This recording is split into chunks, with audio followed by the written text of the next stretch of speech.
The doctor who wrote things down was in Surgery C.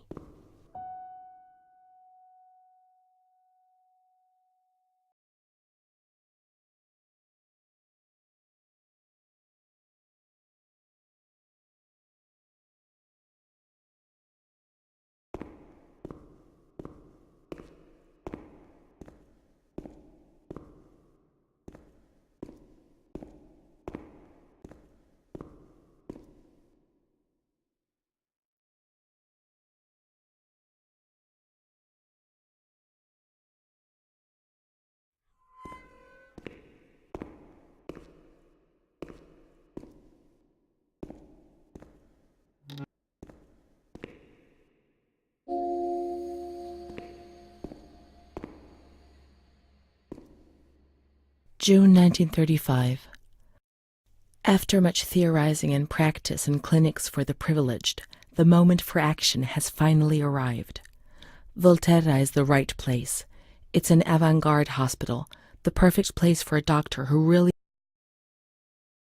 The overpowering stench in the wards, the constant din of shouts and voices that are barely recognizable as human, dirty, naked bodies devoid of any dignity. The lunatic asylum gets under your skin and wears you down. I often consider resigning. I feel useless, impotent, a sort of merciful jailer, a mercy that helps no one and only helps to ease my conscience. March 15th, 1938. Dramas are played out before my eyes every single day, and I try to distance myself from them and just do the best I can. But a girl arrived some days ago. I couldn't avoid her gaze. All she asked in her dignified silence, a danger to herself and to others, and a cause of public scandal. This was what was written on the accompanying note from the police headquarters. It was difficult not to agree with it.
March 12th, 1938.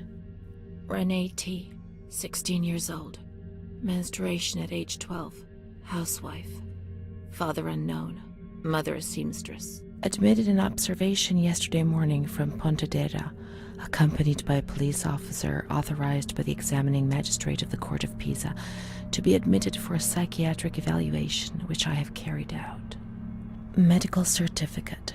Mental illness preceded by warning signs. Has suffered from depression for a year, believing she had tuberculosis. Food deprivation. We can't read this document. It is forbidden. We mustn't. If they find out, there will be trouble.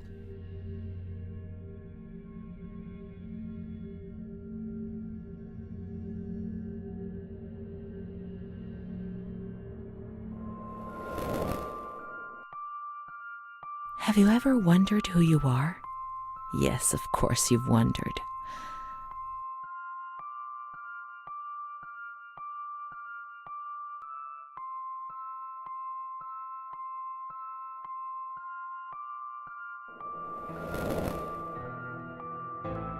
Will you help me to understand, to escape this dazzling light inside me that stops me from seeing?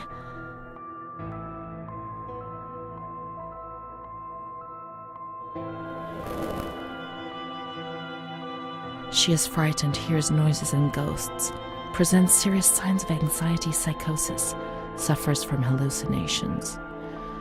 She is anxious, confused, her expression is distressed, a questioning look as if terrified, disoriented. She feels confused, hears voices shouting in her head. She doesn't understand things properly. She has been feeling unwell for 2 or 3 months. When questioned, she replies, "My mother wants to hurt me. I am always scared of her. She chases me." "Why are you here?" "I argued with my mother and was so upset that I felt like my head was spinning.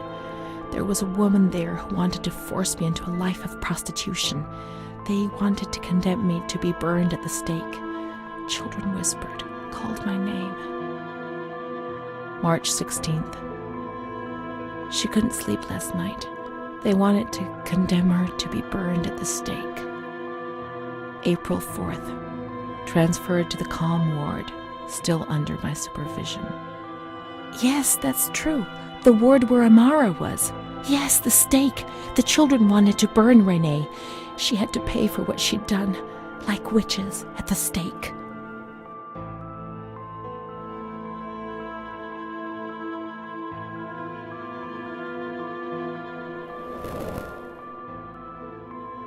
So many things frightened me. The system that I lived in was built on fear and light. There was no mercy or understanding in the town of light.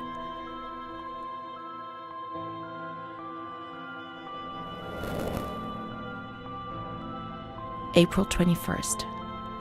She's more awake this morning and is responding to questions, complains of headaches. She became agitated when she found out her mother was there.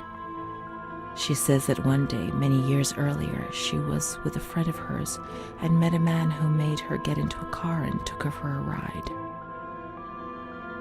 He made her smoke cigarettes and drink liquor, and the man showed her certain things. He tried to hurt her and made her go crazy. She says he promised to marry her and made her swear to keep what had happened a secret. These facts were essentially confirmed by her mother. After that, she became arrogant, impatient, and hostile towards her family, especially her mother. She started taking off her clothes in public. Her moods would swing from laughter to tears. She rants. She pleasures herself.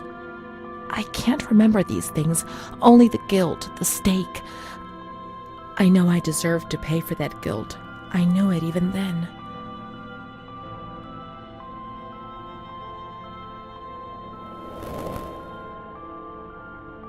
She was uncooperative during the examination. She didn't want to be stripped and her body remained rigid.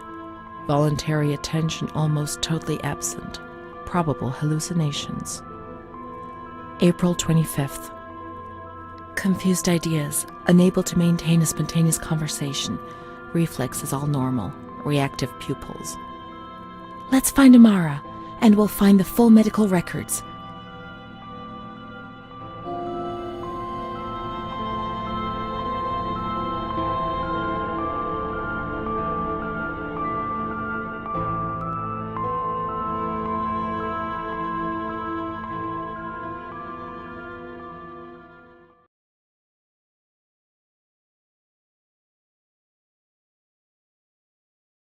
I felt fear.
the grounds at the back of the hospital, and then down to the kitchens.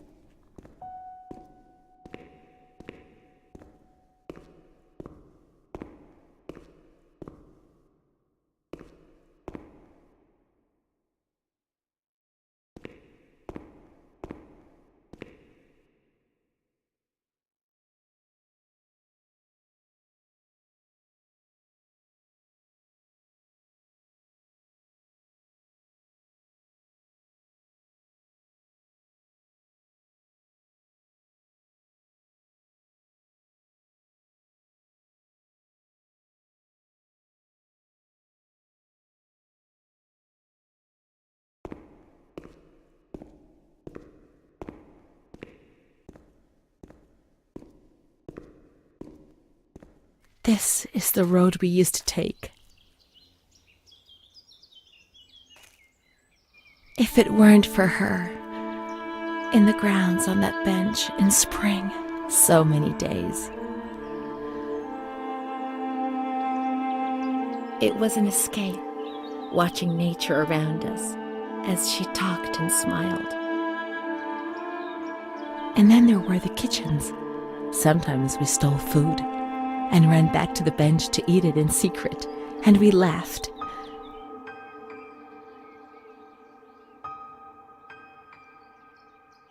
She did things to me.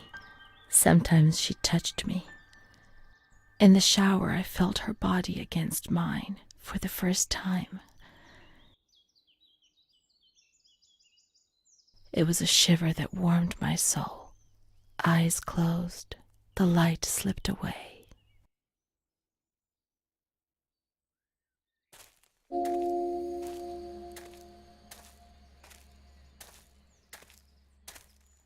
She wasn't in the system. He wouldn't let her in. That's it. She must be the key to my memories, to the reasons why.